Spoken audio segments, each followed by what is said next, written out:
तो गाइज आज मैं एक्सप्लेन करने वाला हूँ सोलो लेवलिंग के चैप्टर 4 को। एक आदमी कहता है वो स्टैचू हिल रहे हैं। दूसरा कहता है क्या हमें उन सब से लड़ना होगा। तीसरा कहता है तुम कह रहे हो कि हमें उन स्टैचू से फाइट करनी होगी। जिन्वू कहता है वो जो लड़का मरा था उसकी रैंक क्या थी। पीछे से आवाज आती है डी रैंक। जिन्वू कहता है इसका मतलब वो मुझसे ताकतवर था पर एक सिंगल अटैक ने उसे मार डाला। ये एक डी रैंक पोर्टल है। मैंने कभी नहीं सुना कि डी रैंक पोर्टल में इतने खतरनाक मॉन्स्टर रहते हैं। स्टोंग कहता है यहाँ पे जो सभी स्टैचू हैं वो मूव कर सकते हैं। इसका मतलब है कि वो बड़ी मूर्ति भी मूव कर सकती है। अब जिन्वू के पास्ट स्टोरी चलती है जिसमें जिन्वू कहता है ये पहली बार नहीं है कि मैं लाइफ और डेथ की सिचुएशन में हूँ। मैं अपनी पहली रेड पर अपने ग्रुप से बिछड़कर पोर्टल में गुम हो गया था। मैं एक बार हॉस्पिटलाइज्ड भी हो चुका हूँ क्योंकि एक ई रैंक बीस्ट ने पीछे से मुझ पर अटैक कर दिया था। मेरे पास फूड की भी कमी हो गई थी जब मैं एक भूल भुलैया में खो गया था। फिर भी मैंने अपनी जान बचा ली इन छोटे रैंक के पोर्टल में। जब हंटर एसेंस स्टोन को कलेक्ट कर लेते हैं तो वो उससे पैसों में बेच देते हैं और उससे न्यू वेपन्स खरीदते हैं जिससे वो स्ट्रॉन्गर मॉन्स्टर्स को हरा सकें और ज़्यादा एसेंस स्टोन कलेक्ट कर सकें। पर मैं ऐसा नहीं कर सकता। मेरे पास तो बस मेरा शरीर है। अगर मैं वेपन भी खरीदता हूँ तो वो डिस्ट्रॉय हो जाता है। लेकिन जब तक मुझे कोई गंभीर चोट नहीं लगती मेरा ये शरीर हीलर की मदद से ठीक हो जाता है। फिर सीन चेंज होता है और दिखाया जाता है कि दो लड़के जिन्वू के बारे में बात कर रहे हैं। देखो जिन्वू फिर चोट खाकर आया है पोर्टल से जो कि ई रैंक पोर्टल है। मुझे उस हीलर के बारे में बुरा लग रहा है जो उसके साथ पोर्टल में गई होगी। जिन्वू ने उसका वर्कलोड दोगुना कर दिया होगा।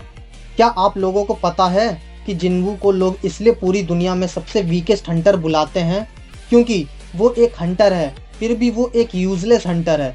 जिन्वू एक बेंच पर बैठा अपने आप से कह रहा था मेरे जूते फट चुके हैं और ऐसे ही मेरा दिन गुजरता है। मुझे लगातार दुख दर्द झेलना पड़ता है क्योंकि मैं एक ई रैंक हंटर हूँ। मैं स्किल्ड नहीं था फिर भी मैं ऐसी नौकरी करता रहा जिसने मेरी आत्मा को हिला डाला। शायद इसलिए क्योंकि ये मेरी तकदीर है। तभी सब कुछ प्रेजेंट में आ जाता है और एक स्पार्क की आवाज़ आती है। जूही अपने कान ढक लेती है। जिन्वू चीखता है सब लोग नीचे झुक जाओ। तभी एक फ्लैश की आवाज़ आती है और एक तगड़ी स्पार्किंग होती है और एक धमाका होता है बूम। ये जो फ्लैश है वो बॉस स्टैचू की आंखों से निकलती है। धमाका होने के बाद सब एक दूसरे को उठाते हैं। बेकन किम से पूछता है क्या तुम ठीक हो। किम कहता है और तुम। बेकन कहता है हाँ मैं ठीक हूँ। तभी एक लड़की के सामने एक कटा हुआ हाथ गिरता है और वो चीखती है।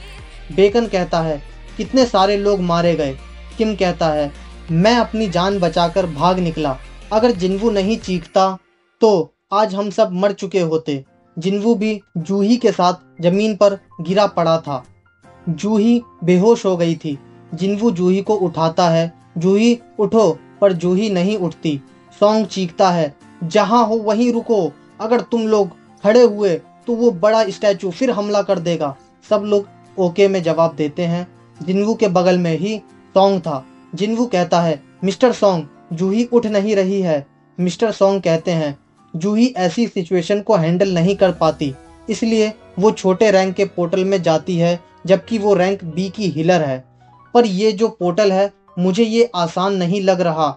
मिस्टर सॉन्ग कहते हैं जो भी हिलता है उसी को ये मूर्ति मार रही है। जिन लोगों ने तुम्हारी बात मानी वो बच गए। जिन्वू कहता है हाँ। मिस्टर सॉन्ग जिन्वू से कहते हैं कि तुम चिल्लाए क्यों, क्या तुम्हें कुछ पता है। जिन्वू कहता है मुझे बस खतरे का आभास हुआ। तभी जिन्वू चौंकते हुए कहता है मिस्टर सॉन्ग तुम्हारा हाथ। यहाँ पर मिस्टर सॉन्ग का एक हाथ कट जाता है।